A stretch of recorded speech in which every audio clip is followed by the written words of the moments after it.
Hello students, शुरू करने जा रहे हैं last lecture of electric field. और इसमें एक छोटा सा टॉपिक रह गया था। इस टॉपिक को मैं इस लेक्चर में कवर करूंगा और वो टॉपिक है एक समान विद्युत क्षेत्र में द्विध्रुव पर बल एवं बलाघूर्ण, force and torque on dipole in uniform electric field. ये टॉपिक रह गया था उस वीडियो में से।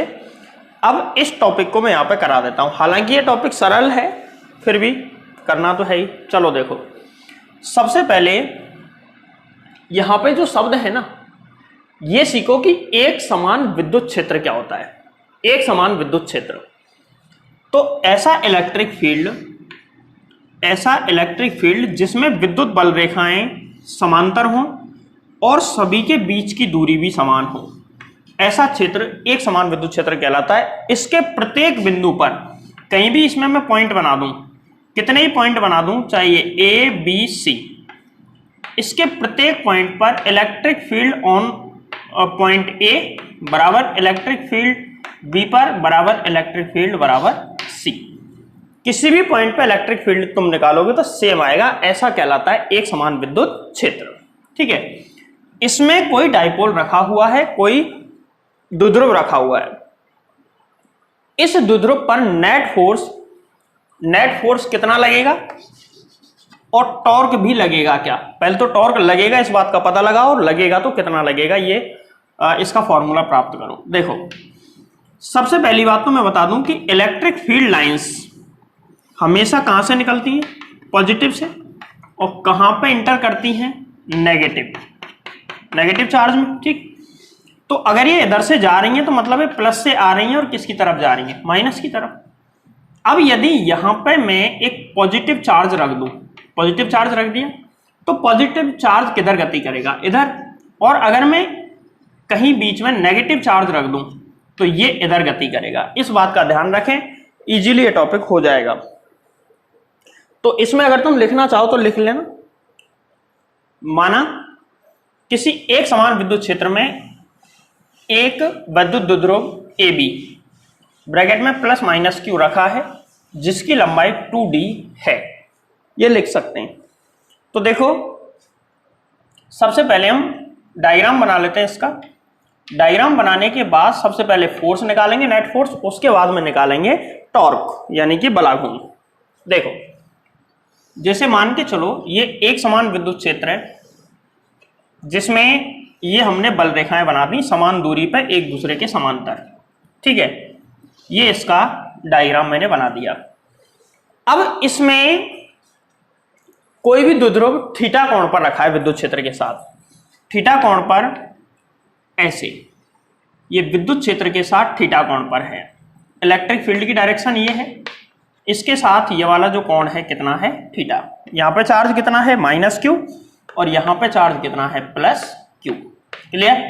अब सुनो, ये जितनी भी इलेक्ट्रिक फील्ड लाइंस हैं, ये सब कहां से निकल के आ रही होंगी, पॉजिटिव से, और कहां पे जा रही होंगी, माइनस की ओर। अब ये देखो, जब ये यहां पे रखा है तो प्लस क्यू और माइनस क्यू दोनों पे फोर्स लगेगा, और फोर्स कितना लगेगा ये तो हम निकाल लेंगे, लेकिन ये बताओ कि किस डायरेक्शन में लगेगा। डायरेक्शन पता लगाना बहुत जरूरी है। माना कि इलेक्ट्रिक फील्ड है ई वेक्टर, तो देखो इस पे फोर्स लगेगा इधर। क्यों? क्योंकि प्लस से निकल के आ रही है, माइनस प्लस इसको प्रतिकर्षित करेगा और माइनस इसको आकर्षित करेगा। तो इस पे इधर फोर्स लगेगा। कितना फोर्स लगता है, F बराबर QE। इसको मैं F2 मान लेता हूं। इस पे जो फोर्स लगेगा वो इधर लगेगा, इसको मैं F1 मान लेता हूं। F1 बराबर ऑल्सो QE। F1 बराबर भी कितना होगा, QE। क्लियर है। अब सबसे पहले हम नेट फोर्स निकालते हैं। तो देखो, द्विध्रुव पर बल, सबसे पहले फोर्स निकालते हैं, कितना फोर्स लगेगा। तो बल देखो, F इक्वलेंट बराबर, यहां पे दो फोर्स हैं, एक तो है F1, एक है F2, और दोनों के दोनों अपोजिट डायरेक्शन में। एक अगर इधर है तो दूसरा इधर है, इधर तो है F2, इधर है F1। अपोजिट डायरेक्शन में तो माइनस हो जाएंगे, माइनस होंगे तो कितना, F1 माइनस F2, या F2 माइनस F1 कर लो। F इक्वलेंट बराबर F1 का मान QE, F2 का मान ऑल्सो QE, QE में से QE घटेगा तो F इक्वलेंट बराबर कितना, 0। इसका मतलब ये हुआ कि इलेक्ट्रिक फील्ड में कहीं भी कैसे भी किसी भी डायपोल को हम रख दें तो उस पर हमेशा नेट फोर्स कितना आएगा, 0। मतलब उस पर कोई रैखिक बल नहीं लगेगा। तो इतना आने के बाद तुमको क्या लिखना है, लिखो इसमें, इतना उतारने के बाद इसमें लिखो, अतः एक समान विद्युत क्षेत्र में रखे हुए द्विध्रुव पर नेट बल या परिणामी बल शून्य होगा, इस कारण यह रेखीय गति नहीं करेगा। अर्थात ऐसे लिख देना, एक समान विद्युत क्षेत्र में द्विध्रुव पर नेट बल शून्य होने के कारण यह रेखीय गति नहीं करता है। मतलब कोई भी पार्टिकल है, इस पर फोर्स लगेगा F, तो ये गति करेगा, और गति करेगा तो F बराबर ma, ये फॉर्मूला होगा। इसका त्वरण होगा, एक्सेलरेशन होगा, इसका त्वरण होगा, लेकिन यहां पे इसका त्वरण कितना होगा, 0। इसका मतलब है ये गति नहीं करेगा, ये हमेशा शुरुआत में स्थिर अवस्था में है, और त्वरण 0 है, तो हमेशा ही कैसी अवस्था में रहेगा, स्थिर अवस्था में। तो ये तो मैंने निकाल लिया फोर्स। अब हम निकालते हैं टॉर्क यानी कि बलाघूर्ण। ये कैसे पता चला कि यहां पे बलाघूर्ण लग भी सकता है क्या, तो इसका देखो जवाब। अब निकालते हैं द्विध्रुव पर बलाघूर्ण, द्विध्रुव पर बलाघूर्ण। तो देखो टॉर्क कैसे लगेगा बलाघूर्ण हम समझ लेते हैं। द्विध्रुव पर बलाघूर्ण देखो, यहां पे F1 F2 अपोजिट डायरेक्शन में तो हैं, ये तो दिख रहा है, लेकिन F1 और जो F2 हैं इनकी लाइन ऑफ एक्शन यानी कि क्रिया रेखा सेम है क्या, बताओ। मतलब ये है कहने का कि ये दोनों एक ही लाइन पर हैं क्या, तो इसका जवाब है नो, ये एक लाइन पर नहीं है। अच्छा, ये इसका सेंटर था, इसकी लेंथ कितनी मानी हमने, 2D, इसकी लेंथ कितनी मानी, 2D। शुरू से 2D लेते आ रहे हैं तो यहां पे भी 2D ले लेंगे, ठीक है। अब देखो, जब दो फोर्स, जैसे देखो अगर मान के चलो दो फोर्स अपोजिट डायरेक्शन में और एक ही लाइन में लग रहे हैं तो नेट, और दोनों सेम है तो नेट फोर्स 0 हो जाएगा। लेकिन लाइन सेम नहीं है, मतलब एक फोर्स तो यहां से ऊपर की तरफ लग रहा है और एक फोर्स यहां से नीचे की तरफ लग रहा है, तो ऐसी स्थिति में ये घूमना शुरू कर देगा, और घूमने को ही बोलते हैं टॉर्क यानी कि बलाघूर्ण। तो यहां पे ऐसा है, दोनों की क्रिया रेखा समान नहीं है, अतः बलाघूर्ण लगेगा। तो जहां पे हेडिंग डालो द्विध्रुव पर बलाघूर्ण, वहां पे लिखना यहां F1 एवं F2 की क्रिया रेखा समान नहीं है, अतः एक समान विद्युत क्षेत्र में रखा हुआ द्विध्रुव घूर्णन प्रारंभ कर देगा, इससे यहां पर बलाघूर्ण उत्पन्न होगा। ये लिख दिया। इसके बाद में देखो बलाघूर्ण का फॉर्मूला क्या होता है। बलाघूर्ण आ गया, ये तो पता चल गया, लेकिन बलाघूर्ण कितना होगा। बलाघूर्ण बराबर होता है बल इंटू बलों के बीच की लंबवत दूरी, बल इंटू बलों के बीच की लंबवत दूरी। अच्छा सा, बलों के बीच की लंबवत दूरी हमको पता करनी है। देखो बलों के बीच की लंबवत दूरी, एक बल तो ऐसे है और दूसरा बल कुछ ऐसे है, इनके बीच की दूरी पता करनी है, तो इसको आगे बढ़ाओ, इसको आगे बढ़ाओ, और कहीं से भी इस पर लंब डाल दो। दोनों बलों के बीच की लंबवत दूरी यही है, बोलो हाँ या ना। ये है, मतलब डायग्राम में कहाँ है ये वाली, डायग्राम में ये हुई, क्लियर है। डायग्राम में ये वाली डिस्टेंस दोनों के बीच की लंबवत दूरी है। इसका मान कितना होगा, साइन कॉस टेन यूज करना, और इसका आंसर आ जाएगा 2d साइन थीटा। ये दूरी कितनी आ जाएगी, 2d sine theta. Sine theta लगा लेना, साइन थीटा से 2d साइन थीटा ये वाली डिस्टेंस निकल के आएगी। तो बलाघूर्ण टॉर्क को किससे नोट करते हैं, टॉ से। Tau is equal to force, बल कितना है QE, QE, तो QE काम में लेंगे QE, और इनके बीच की लंबवत दूरी कितनी है 2d साइन थीटा, तो यहां पे ले लेंगे 2d साइन थीटा। अब मैं इसको ऐसे लिख सकता हूं क्या, Q इंटू 2d, या फिर ऐसे लिख लो 2QD, 2QD into 2QD into E sine theta. बोलो क्लियर है? ऐसे हम लिख सकते हैं इसको। यहां 2 इंटू क्यू डी बराबर क्या होगा? स्मॉल पी, द्विध्रुव आघूर्ण, डायपोल मोमेंट, ठीक है। इसकी जगह P लिख देंगे तो टॉ बराबर क्या आ जाएगा? टॉ बराबर आ जाएगा PE साइन थीटा। अच्छा ये देखो सबसे पहले तो कि जो थीटा कोण है ना, थीटा, ये किस किस के बीच का कोण है? थीटा किसके बीच का कोण है? ये वाला एंगल थीटा है, तो इधर तो कोण है इलेक्ट्रिक फील्ड, सही है। और ये नेगेटिव चार्ज है, ये पॉजिटिव चार्ज है, तो इस डायरेक्शन में कौन होगा? Small p vector. इन दोनों के बीच का कोण है, तो इन दोनों के बीच का कोण है, तो इसको वेक्टर फॉर्म में हम क्या लिख सकते हैं? टॉर्क। टॉर्क सदिश होता है अदिश, वेक्टर होता है सदिश होता है, सदिश होता है, तो इसको वेक्टर फॉर्म में हम क्या लिख सकते हैं? देखो टॉ बराबर, अब इसका जवाब ढूंढ के मुझे बताना, इसको मैं p vector cross e vector लिखूं या फिर इसको e vector cross p vector लिखूं? e vector cross p vector. अगर तुमने वेक्टर पढ़ा है तो इजीली तुम बता सकते हो कि इन टॉ बराबर इसके है या इसके है। देखो जब इस पे एक फोर्स इधर लग रहा है, एक इधर लग रहा है, तो किधर घूमेगा? सीधी सी बात है, ये ऐसे घूमेगा, इस तरीके से। इस तरीके से घूमने का मतलब है ये क्लॉकवाइज घूमेगा। अब डायरेक्शन लेके देखो, इसकी डायरेक्शन लेके देखो, टॉ वेक्टर बराबर इसकी डायरेक्शन लेके देखो, p vector cross e vector. p cross e अगर है तो वो ऐसे घूमना चाहिए, सही है, ऐसे जाना चाहिए। अगर p क्रॉस e है तो ऐसे जाना चाहिए। क्या ऐसे जा रहा है? तो इसका जवाब है ऐसे ही जा रहा है। बोलो जा रहा है नहीं जा रहा है? इस तरीके से तो जा रहा है।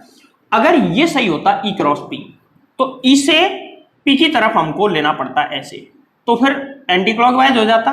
तो अगर यहाँ पे क्लॉकवाइज घूम रहा है तो कौन सा सही है? ये वाला सही है और ये वाला गलत है। हाँ, इसको हम ऐसे जरूर लिख सकते हैं, इसकी जगह पे हम ये लिख सकते हैं बराबर minus E vector cross P vector, क्योंकि अपोजिट है इसलिए माइनस हम लगा सकते हैं। तो बोलो यहां तक बात समझ में आई कि नहीं आई? बताओ सबसे पहले तो। क्लियर है? आगे चलते हैं हम, इसमें कुछ कंडीशन पढ़ लेते हैं। देखो स्पेशल केस, स्पेशल केसेस। पहला केस है टॉर्क मैक्सिमम के लिए। टॉर्क अधिकतम कब होगा? टॉर्क मैक्सिमम कब होगा? टॉर्क का फॉर्मूला क्या है? PE sine theta. टॉर्क टॉ बराबर है PE साइन थीटा। तो यहां पे P और E तो कांस्टेंट है, केवल क्या बदलना है? थीटा। तो थीटा मैक्सिमम होगा, तो ऐसी स्थिति में टॉर्क भी कैसा होगा? मैक्सिमम। यदि साइन थीटा मैक्सिमम होगा तो टॉर्क भी मैक्सिमम आ जाएगा। क्लियर है? तो साइन थीटा का मैक्सिमम मान कितना होता है बताओ? साइन थीटा का मैक्सिमम मान कितना होता है? साइन थीटा का जो मैक्सिमम वैल्यू होती है वो कितनी होती है? +-1। सही है, +-1 होती है। तो इसके लिए थीटा कितना होना चाहिए? या तो प्लस के लिए तो 90 और माइनस के लिए 270। थीटा इतने पर टॉर्क मैक्सिमम होगा। अब मैक्सिमम कितना होगा? तो मैक्सिमम एक का मान +1, एक का मान -1, तो बराबर आ जाएगा ±PE। कब? जब थीटा बराबर 90 या 270 हो। इसका मतलब क्या है? इसका मतलब यह है कि E और P के बीच में कोण 90 या 270 हो तो टॉर्क मैक्सिमम होगा। मतलब जैसे कि ये कोई डायपोल है, अगर मैं इसको ऐसे रखता हूं तो थीटा 0 है। थीटा कैसा है? 0। अभी ये नहीं घूमेगा, अब ये घूमेगा ही नहीं। क्यों नहीं घूमेगा? चलो ये तो बाद में बताऊं क्यों नहीं घूमेगा, अगले पॉइंट में। ऐसे रखा है तो बताओ कितना एंगल है? 90 डिग्री। ये सबसे तेजी से घूमेगा। अब इसको मैं ऐसे ना करके इसको घुमा के यहां ले आता हूं, तो अब एंगल ये वाला कोण कितना हो गया बताओ? अब मैं जो कोण पूछ रहा हूं वो ये वाला है, यहां से लेके यहां तक ये वाला कोण 270। तो 270 पे भी ये घूमेगा, लेकिन अब की बार ऐसे घूमेगा, तो इसलिए माइनस का चिन्ह यहां पे आएगा 270 के लिए, और 90 के लिए प्लस का चिन्ह आएगा। दूसरा केस लेते हैं हम, दूसरा केस है इसमें टॉ मैक्सिमम टॉ मिनिमम। टॉ की वैल्यू मिनिमम कब होगी? टॉ की वैल्यू मिनिमम कब होगी?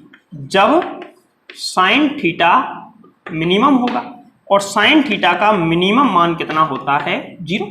साइन थीटा का मिनिमम मान कितना होता है? 0। कितने डिग्री के लिए होता है? जब थीटा बराबर 0 हो या 180 डिग्री हो, तो दोनों स्थितियों में ही 0 होता है। मतलब यह है कि जब थीटा का मान 0 या 180 हो तो टॉर्क 0 आएगा। टॉर्क बराबर कितना आएगा? 0। टॉर्क 0 का मतलब है वो घूमेगा नहीं। अब क्यों नहीं घूमेगा उसको हम डायग्राम की सहायता से समझाते हैं। देखो कैसे। मुझे एक बात बताओ, 0 डिग्री और 180 डिग्री का मतलब क्या है? मतलब ये है कि इधर तो इलेक्ट्रिक फील्ड है, ठीक है, ये इलेक्ट्रिक फील्ड की डायरेक्शन है। यहां पे डाइपोल रखा हुआ है इसके बिल्कुल पैरेलल, इधर -q चार्ज है, इधर +q चार्ज है। तो इस पर फोर्स लगेगा इधर QE, और इस वाले पे फोर्स लगेगा इधर QE। अभी इन दोनों के बीच में एंगल है 0 डिग्री। तो मुझे बताओ अब ये घूमेगा क्या? तो इसका जवाब है नहीं घूमेगा। क्यों नहीं घूमेगा? वो स्थिति आ गई, ये सेम डायरेक्शन है, एक ही क्रिया रेखा आ गई, और क्रिया रेखा सेम है, तो यहां पर नेट बल 0 हो जाएगा, बलाघूर्ण तो होगा ही नहीं। अब 180 पे इसका अपोजिट कर दो तो उस पर फोर्स अंदर की तरफ लगेंगे, तो भी ऐसी स्थिति में भी वो नहीं घूमेगा। तो यहां तक बात समझ में आई? तो ये जो स्थितियां हैं ना मिनिमम वाली, ये संतुलन की स्थिति है, इक्विलिब्रियम, संतुलन स्थिति के लिए आता है। और इससे पिछले वाली स्थिति संतुलित नहीं थी क्योंकि वहां पर घूर्णन हो रहा था। अब इसका एक न्यूमेरिकल कर लेते हैं, बाकी ये इतना ही टॉपिक था, एक न्यूमेरिकल करके इसको खत्म करते हैं पूरे चैप्टर को। सवाल पढ़ो, इसमें 11th और 12th दोनों कंसेप्ट मिले हुए हैं। सिंपल सवाल तो मैंने कोई करवाया नहीं है, अगर तुम्हारी बुक में हो तो कर लेना। इसमें थोड़ा ठीक सवाल है, इसमें दोनों कंसेप्ट मिले हुए हैं। सवाल यह है, यदि चित्रानुसार द्विध्रुव को छोड़ा जाए तो इसका कोणीय त्वरण ज्ञात करो। जैसे इसको छोड़ेंगे तो ये कोणीय गति करेगा, घूर्णन करेगा, और बलाघूर्ण की वजह से घूमेगा, तो इसका कोणीय त्वरण ज्ञात करो। एंगुलर एक्सेलरेशन इसका हमको निकालना है अल्फा से, जिसको डिनोट करते हैं। ठीक है, देखो कैसे निकालेंगे। सबसे पहले तो चूंकि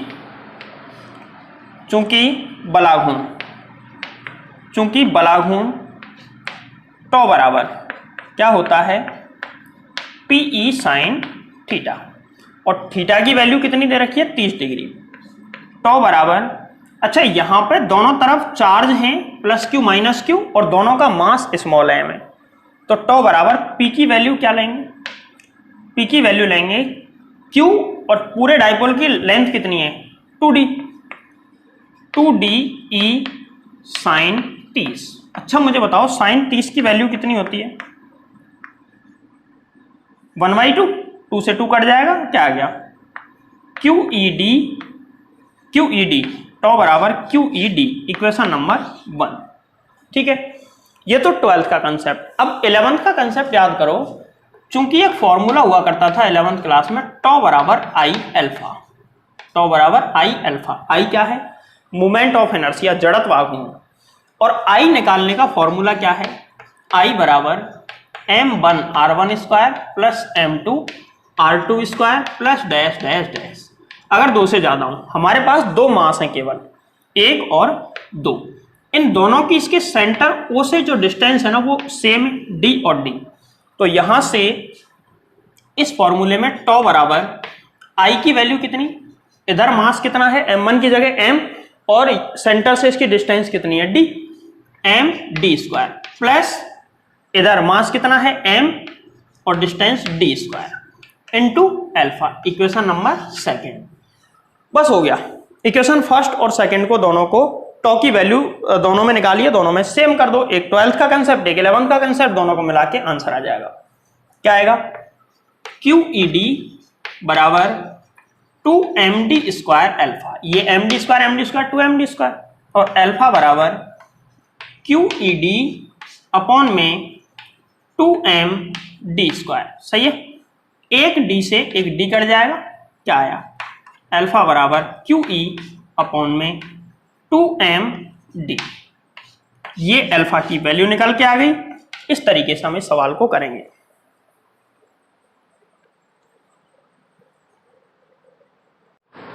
तो इस प्रकार इलेक्ट्रिक फील्ड जो फर्स्ट अपना लेसन था वो कंप्लीट हो चुका है। मैंने टोटल इसकी 15 वीडियो बनाई है।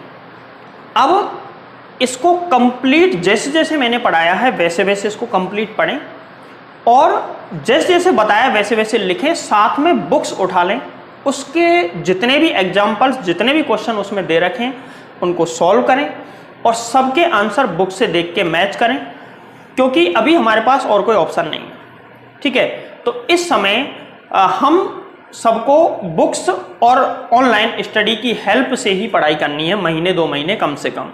ठीक है, अब ये चैप्टर बेसिक तो कंप्लीट हो चुका है, मतलब 12th क्लास में जितना मैंने पढ़ाया है उतना जनरली कोई भी टीचर स्कूल में या ऑनलाइन नहीं पढ़ाता है। जो केवल 12th बेस्ड जो पढ़ाएगा वो कभी भी इतना नहीं पढ़ाएगा। मैंने आपको फाउंडेशन का मैटर कंप्लीट करवाया है लगभग।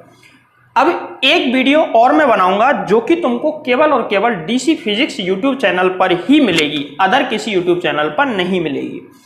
एक वीडियो और बनाऊंगा जिसमें चार्ज डिस्ट्रीब्यूशन की वजह से आवेश के वितरण की वजह से इलेक्ट्रिक फील्ड कैसे निकाला जाता है ये मैं समझाऊंगा। इसका एक न्यूमेरिकल फोर्स पर बेस्ड मैंने करवा दिया है इस लेक्चर में भी, मतलब पिछले लेक्चरों में, लेकिन वहां पे सेपरेट वीडियो इसके लिए बनेगी कि चार्ज डिस्ट्रीब्यूशन की वजह से इलेक्ट्रिक फील्ड किसी पॉइंट पर कैसे निकाला जाता है।